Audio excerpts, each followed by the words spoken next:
"Spread your legs and let me see," the giant cowboy said quietly, his weathered hands trembling as he faced the trembling woman on Christmas Eve, knowing this moment would either save or damn them both. The frontier town saw only a scandal-ridden bride, whispering she'd be cast out by morning like all the others before her. They assumed her fate sealed, another broken woman swallowed by the unforgiving territory. But this widowed rancher had written to her for months, seeing something in her letters that others missed. His gentle soul recognized a kindred spirit drowning in false accusations. What the town didn't know was that she carried secrets in her worn leather satchel, secrets that could either elevate her to salvation or destroy the man trying to protect her. The council was coming at dawn with their cruel demands, and a hidden enemy worked to ensure her ruin. Would his desperate act of private mercy shield her from public humiliation, or had they both just sealed their destruction? Before we continue, comment where you are tuning in from. Perhaps we will publish a story there. The stagecoach wheels ground to a halt in Dust Hollow as Christmas Eve shadows stretched across the dusty street. Evangeline Washington stepped down clutching a worn leather satchel and a letter that had promised her salvation.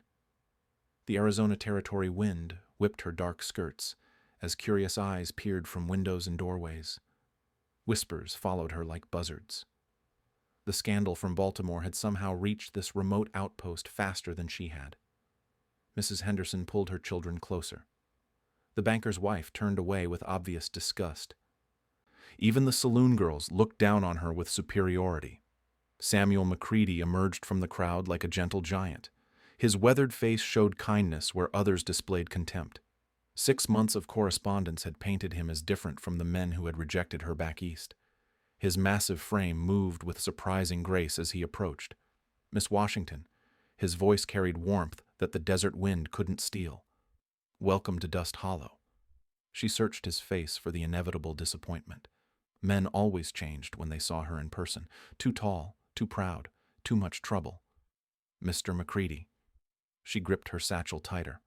"I hope the journey wasn't too much burden on your expectations."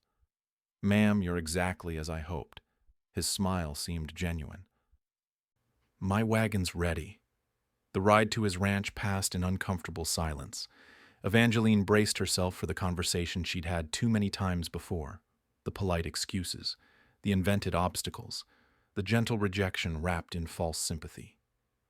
Samuel's modest home sat against red rock formations that glowed in the dying light. Simple, but clean. A widower's careful maintenance showed in every detail. He helped her down with calloused hands that held surprising gentleness. Inside, a fire crackled in the stone hearth. The furnishings spoke of a man who valued function over flash. Evangeline set her satchel carefully beside the door, never letting it stray far from reach. "There's something we need to discuss." Samuel's tone carried weight that made her stomach drop. "Here it comes." Another man who'd lost his nerve. "The town council met yesterday." He struggled with the words. "They've heard talk about your situation in Baltimore." What kind of talk? Though she already knew, the lies traveled faster than truth ever could. "They're demanding proof of your moral character before they'll allow our marriage." Samuel's jaw tightened. "They want a public examination tomorrow morning." Evangeline's blood turned to ice. She'd heard of such barbaric practices in the furthest frontier settlements. Public humiliation designed to drive unwanted women away. "I see." She moved toward her satchel. "I'll catch the morning stage east." "No." Samuel's voice carried unexpected steel. "I won't let them treat you that way. You don't understand what you're fighting." Evangeline had seen good men crumble under social pressure before. "The whole town will turn against you. Let them try." Samuel stepped closer. "I've got a proposal that might protect you from their cruelty." Something in his tone made her look up sharply. "I could verify your innocence myself, privately, with respect." His face reddened, but his voice stayed steady. "Then I could truthfully defend you to the council tomorrow." The suggestion hung between them like a loaded gun. Evangeline had endured many humiliations, but this request cut deeper than the rest. Yet Samuel's eyes held no lust or cruelty, only desperate determination to shield her from worse treatment. "You would do this to protect me?" Her voice barely whispered. "Ma'am, those men would make a spectacle of you, turn your pain into their entertainment." Samuel's hands clenched into fists. "I won't stand for that kind of evil." Evangeline studied this man who'd written her letters filled with dreams of partnership rather than ownership, who spoke of building something together instead of what she could provide him. The choice felt impossible, yet inevitable. Outside, horses approached at speed. Samuel moved to the window with the quick reflexes of a man accustomed to frontier dangers. "Council's coming early." His hand moved instinctively toward his rifle. Mayor Garrison's leading them. Through the glass, Evangeline saw torches bobbing in the darkness. 6 men on horseback, their faces grim with righteous purpose. Behind them rode the town doctor, his nervous energy visible even in the dim light. "They mean to take you tonight." Samuel's voice carried deadly calm. "Force the examination on their terms." Evangeline's grip tightened on her satchel. Everything she'd built, everything she'd learned, everything she truly was, remained hidden inside that worn leather case. These men saw only what they'd been told to see. A fallen woman, a source of corruption, a problem to be solved through degradation. But Samuel saw something different. His letters had responded to her mind, not her circumstances. His protection came without demands for submission or gratitude. For the first time in years, someone offered to stand between her and the world's cruelty. The horses drew closer. Voices carried on the night air, discussing her fate as if she were livestock to be inspected. "We do this now, or they take you by force." Samuel met her eyes with steady resolve. "Your choice, Miss Washington." The torchlight flickered against the window. Heavy boots hit the ground outside. Male voices rose in confident authority, certain of their right to judge and condemn. Evangeline looked at Samuel's outstretched hand, then at her precious satchel holding secrets that could change everything. Evangeline placed her trembling hand in Samuel's steady grip. His touch carried no demand, only reassurance. The torches outside grew brighter as the council members prepared their assault on her dignity. Quickly then, her voice barely carried above a whisper. Samuel led her to the small bedroom with movements that spoke of respect rather than conquest. A single lamp cast gentle light across clean linens and simple furniture. He turned away while she prepared herself, his shoulders rigid with the weight of what necessity demanded. The examination lasted mere moments. Samuel's verification came with clinical efficiency and profound gentleness. His confirmation of her innocence carried the authority of a man who'd never spoken false words. "It's done." He helped her stand, his eyes meeting hers with newfound, fierce protectiveness. "I'll defend your honor with my life." Heavy fists pounded on the front door before either could speak again. "McCready, open up!" Mayor Garrison's voice boomed through the night. "We're here for the woman." Samuel's jaw set like granite. He moved toward the front room with purpose that made Evangeline's heart race. Through the window, she counted 6 council members plus Dr. Whitmore lingering nervously behind the group. "You men need to leave my property." Samuel's voice carried through the door without opening it. "The council has legal authority here." Garrison's tone brooked no argument. "That woman undergoes examination tonight, or faces immediate expulsion from the territory." Evangeline pressed herself against the bedroom doorframe. Dr. Whitmore's presence puzzled her. Something familiar about his nervous energy triggered memories she couldn't quite grasp. "She's under my protection now." Samuel checked his rifle with practiced efficiency. "Anyone wanting to harm her goes through me first." The sound of multiple hammers being cocked echoed through the night air. 6 armed men against 1. The mathematics of frontier justice rarely favored the righteous. A woman's scream shattered the tense standoff. "Help! Someone help me!" The desperate cry came from the direction of town. "The baby's coming wrong!" Through the window, Evangeline saw a young man racing toward them on horseback. Behind him, another rider followed at dangerous speed through the darkness. It's my wife! The blacksmith's apprentice nearly fell from his saddle. She's been laboring since morning. Dr. Whitmore says there's nothing he can do. All eyes turned toward the nervous physician. Dr. Whitmore's face had gone pale in the torchlight. His hands shook as he struggled to maintain composure. The positioning is too complicated. Whitmore's voice cracked under pressure. I've done all I can manage. The second rider arrived with news that froze everyone's blood. She's dying. The baby, too. There's got to be someone who can help. Evangeline's heart hammered against her ribs. Her satchel sat just steps away, containing instruments and knowledge that could save 2 lives. But revealing her skills now would expose everything she'd kept hidden. Samuel turned toward her with questioning eyes. Somehow he sensed the internal battle raging within her soul. His slight nod carried permission and encouragement. The choice crystallized in an instant. 2 lives hung in the balance while men argued about her moral worth. Evangeline stepped from the shadows and claimed her satchel. I can help her. Her voice cut through the night with quiet authority. Mayor Garrison laughed with bitter scorn. This woman's got no business near a birthing bed. I'm a trained midwife. Evangeline opened her satchel, revealing gleaming medical instruments that caught the torchlight. Licensed in Baltimore before I came west. The revelation struck the gathered men like lightning. Dr. Whitmore's face went from pale to ashen, his eyes fixed on her instruments with recognition that bordered on terror. Impossible. Whitmore's voice barely whispered. You can't be here. Samuel stepped beside Evangeline with protective instinct. She's coming with us to help that woman. The blacksmith's apprentice didn't care about council politics or moral examinations. Please, my Sarah's dying. Evangeline mounted behind the young man without waiting for permission. Her satchel rode secure against her side as they raced toward town. Behind them, Samuel and the others followed in urgent procession. The blacksmith's home blazed with lamplight and desperate activity. Women clustered helplessly around the birthing bed where Sarah writhed in agony. The baby's positioning had turned deadly for both mother and child. Evangeline pushed through the crowd with swift efficiency. Her trained hands assessed the situation in moments. Breech presentation with complications that would kill both patients without immediate intervention.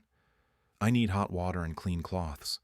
She opened her satchel, revealing instruments most frontier towns had never seen. Everyone else out except 2 assistants. Her hands moved with practiced skill learned from Cherokee healers and Baltimore physicians alike. The complicated maneuvers required knowledge that combined traditional wisdom with modern techniques. Dr. Ettore Whitmore watched from the doorway with growing panic. His recognition of her methods sparked memories he'd hoped to bury forever. 20 minutes later, a baby's cry pierced the night air. Sarah's breathing stabilized as Evangeline completed her work. Both mother and child would live. The room erupted in grateful celebration as families witnessed a miracle of frontier medicine. Outside, the council members stood speechless. The woman they'd come to humiliate had just performed medical procedures beyond their understanding. Mayor Garrison's authority crumbled in the face of undeniable expertise. How did you learn to do that? Evangeline cleaned her instruments with methodical precision. Baltimore Women's Medical Institute. 5 years of training under the finest physicians in the East. Dr. Whitmore backed away from the group as recognition finally dawned. His worst nightmare had found him in the last place he'd expected. The scandal that drove her west wasn't moral failure. It was professional threat to established medical power. Samuel's protective stance shifted to one of profound respect. The woman he'd sought to defend needed no protection at all. Word of the successful delivery spread through Dust Hollow like wildfire. By dawn, families gathered outside the blacksmith's home to witness the miracle worker who'd saved Sarah and her baby. The woman they'd condemned hours earlier now commanded their stunned respect. Evangeline packed her instruments with steady hands while curious onlookers pressed closer. Her satchel revealed more than medical tools. Certificates from the Baltimore Women's Medical Institute lay nestled beside letters of recommendation from prominent physicians. Where did you really learn all this? Samuel's voice carried wonder mixed with pride. My grandmother was Cherokee. She taught me plant medicine and traditional birthing practices. Evangeline's fingers traced worn leather bindings of medical journals. The Medical Institute added scientific methods to ancestral wisdom. Dr. Whitmore lingered at the crowd's edge, his nervous energy now explained by dawning recognition. His hands shook as he watched her display credentials that outmatched his own fraudulent claims. Sarah's grateful husband pushed through the gathering. Doc Whitmore said there was nothing to be done, said we should prepare for the worst. The accusation hung heavy in the morning air. Dr. Whitmore had abandoned a dying woman rather than attempt procedures beyond his limited skills. His reputation for mysterious patient deaths suddenly took on sinister new meaning. Some births require techniques not every practitioner has mastered. Evangeline's diplomatic response couldn't hide the sharp edge beneath. Proper training makes the difference between life and death.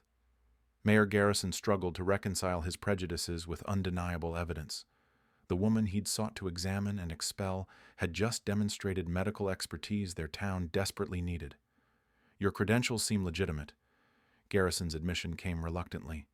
But the rumors from Baltimore raise questions about your character. What exactly did you hear? Evangeline's direct challenge made several council members shift uncomfortably. That you were dismissed from practice for improper conduct. Garrison repeated the gossip like gospel truth. Stealing from patients and compromising your position.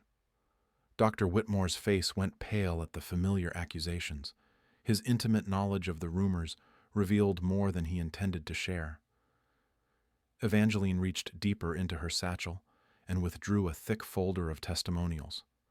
Patient letters praising her skill and dedication. Documentation of charitable work among Baltimore's poorest families. Evidence of a practice built on compassion rather than profit. I treated patients regardless of their ability to pay. Her voice carried quiet dignity that shamed her accusers. Some physicians found that threatening to their business interests. Samuel read over the testimonials with growing amazement. Letter after letter praised her innovative techniques and selfless dedication. Grateful families described miracles performed in Baltimore's worst neighborhoods. These people loved you. Samuel's words carried profound respect. Why did you leave? Dr. Marcus Whitmore filed formal complaints against my practice. Evangeline's revelation hit like a thunderbolt. He claimed I was stealing his patients and practicing without proper oversight. Every head turned toward the nervous physician cowering at the crowd's periphery. Dr. Whitmore's face confirmed what everyone suddenly understood. The man who'd condemned her in Baltimore had followed her west. You know this woman? Mayor Garrison demanded answers from their town doctor. Whitmore's stammered response revealed layers of deception. I may have encountered her professional reputation in Baltimore medical circles. He did more than encounter it. Evangeline's accusation carried the weight of absolute certainty. He systematically destroyed my practice through false reports and manufactured scandals. The crowd's mood shifted dramatically. Their trusted physician stood exposed as a vindictive fraud who'd manipulated them against the one person who could actually help their community. Samuel's protective instincts blazed into fury. You orchestrated this whole persecution to drive her away. Dr. Whitmore backed toward his horse with growing panic. I have no idea what she's talking about. Then explain how Baltimore rumors reached Dust Hollow before she did. Samuel's logic trapped the fleeing doctor. Explain how you knew exactly what accusations to spread. The mathematical impossibility of the timing struck everyone simultaneously. News traveled slowly across the continent. Yet specific details of Evangeline's alleged scandals had preceded her arrival by weeks. You wrote to people here. Evangeline's accusation gained strength from crowd support. You poisoned this community against me before I could expose your incompetence. Dr. Whitmore's medical bag fell open as he fumbled for his horse's reins. Bottles of questionable medication scattered across the ground alongside instruments that belonged in a butcher shop rather than a doctor's kit. Look at his tools. Samuel held up a rusty blade that had clearly caused more harm than healing. Compare them to hers. The contrast spoke louder than words. Evangeline's precision instruments gleamed with professional care, while Whitmore's crude tools explained the mysterious deaths that had plagued their community. Pastor Williams emerged from the crowd with documents that sealed Whitmore's fate. Church records showed a pattern of deaths coinciding with the doctor's arrival 18 months earlier. Mrs. Henderson's baby last spring. The pastor's voice carried moral authority that silenced all protest.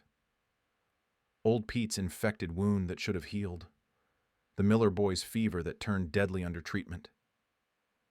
Each name struck the crowd like a physical blow.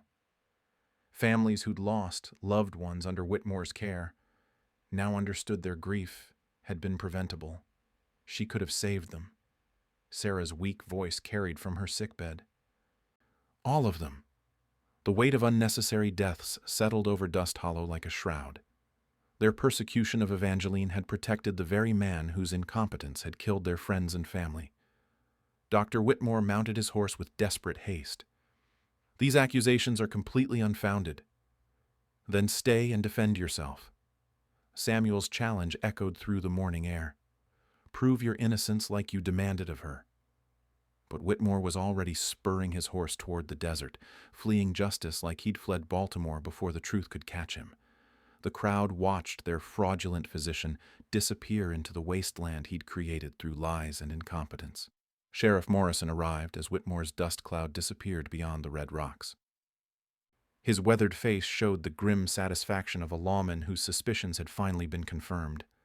The scattered medical instruments told a story of fraud that went deeper than anyone had imagined. "I've been tracking that snake for 2 years."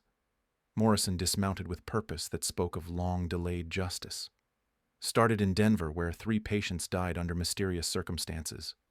Pastor Williams produced church records documenting the trail of death that had followed Whitmore across the frontier. Each town showed the same pattern: arrival under false credentials, initial acceptance by desperate communities, then unexplained deaths among the most vulnerable patients. He's been using different names. Morrison examined Whitmore's abandoned medical bag. Marcus Whitmore in Baltimore, Michael White in Denver, Martin Whitney here in Dust Hollow. The systematic deception revealed a predator who'd exploited frontier desperation for legitimate medical care. Communities like theirs welcomed any doctor without questioning credentials too carefully. Evangeline's arrival had threatened to expose his incompetence. Her genuine expertise would have made his fraudulent practice impossible to maintain. The moral examination scheme had been his desperate attempt to drive away the one person who could reveal his true nature. How many died because of our ignorance? Mayor Garrison's voice cracked under the weight of collective guilt. The question hung over Dust Hollow like a funeral shroud. Families began connecting dots they'd been too trusting to see before. The Henderson baby who'd died during a routine delivery. Old Pete's infected wound that had festered under Whitmore's treatment. The Miller boy's simple fever that had turned deadly. Sarah's successful delivery proved what proper medical care could accomplish. The lives that might have been saved tormented everyone who'd participated in persecuting Evangeline. "We owe you more than apologies." Garrison faced Evangeline with the humility of a man confronting his worst mistakes. "We nearly drove away the answer to our prayers." The crowd murmured agreement, but their shame ran deeper than words could express. They'd chosen prejudice over evidence, trusted lies over character, allowed a murderer to operate while condemning their potential savior. Samuel stepped beside Evangeline with protective pride that had evolved into deep respect. "What do you need to establish a proper practice here?" The question surprised her. After years of rejection and persecution, genuine acceptance felt foreign.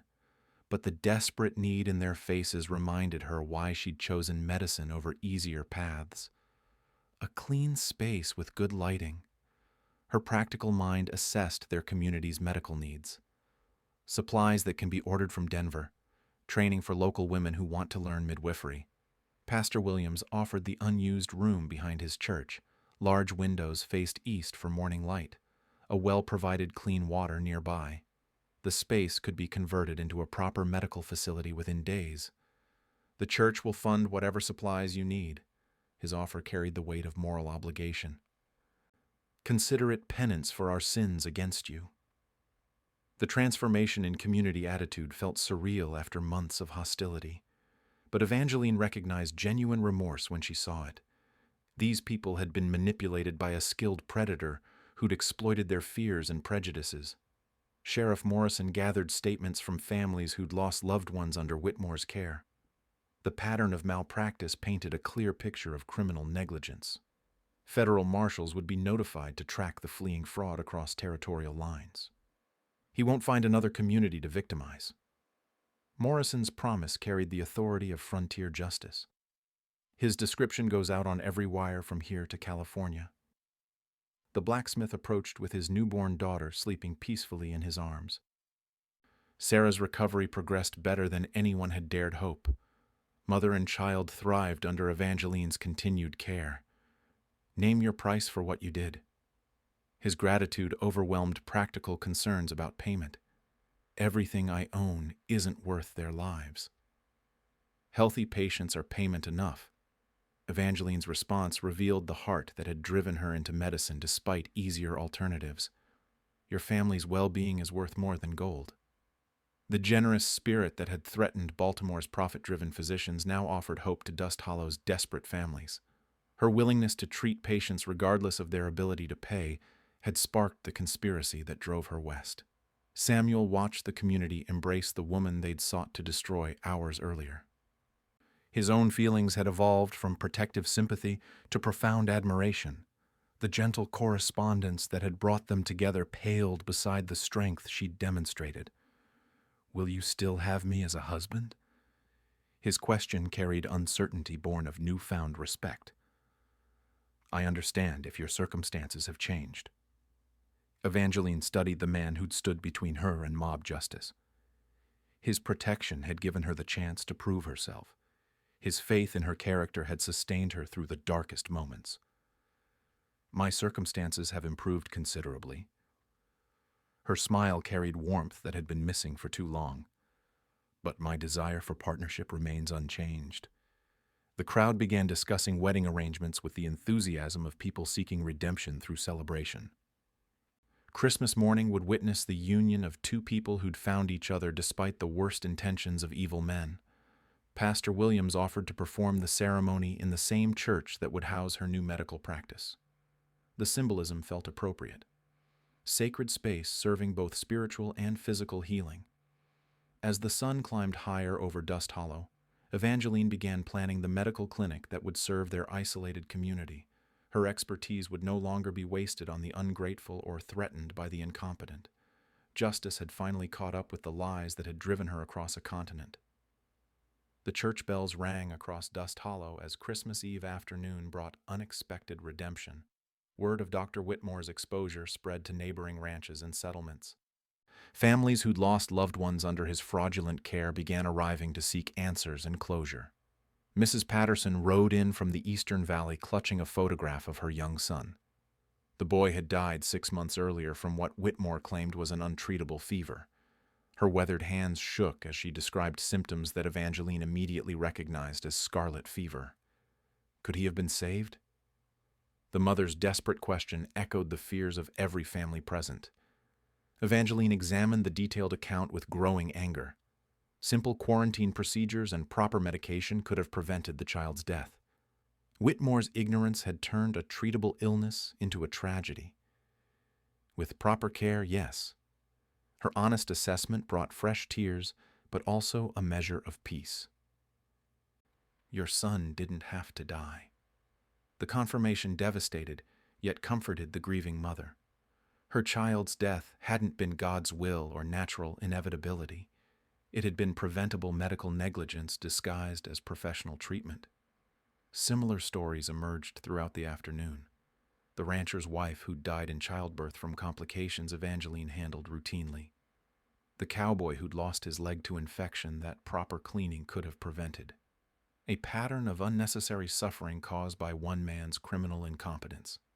Samuel organized the arriving families while Evangeline provided medical consultations for current ailments. Her impromptu clinic in the church demonstrated the community's desperate need for legitimate health care. Young Maria Santos presented a persistent cough that Whitmore had declared incurable.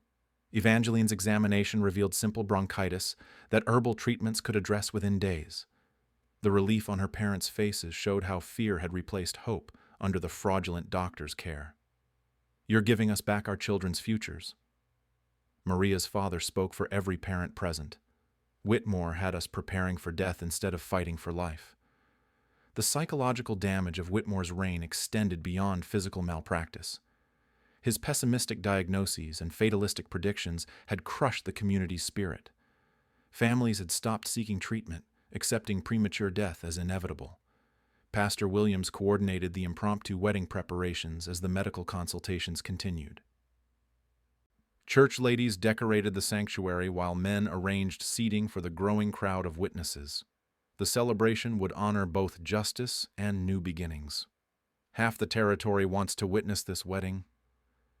Williams smiled at the chaos surrounding them, words spreading that good has finally triumphed over evil. The symbolic importance of the ceremony resonated beyond personal happiness. Evangeline's vindication represented hope for everyone who'd suffered under Whitmore's fraudulent care. Their union would establish the medical practice that could prevent future tragedies. Sarah arrived with her healthy newborn to serve as living proof of Evangeline's expertise. The baby's robust cries silenced any remaining doubts about her medical abilities.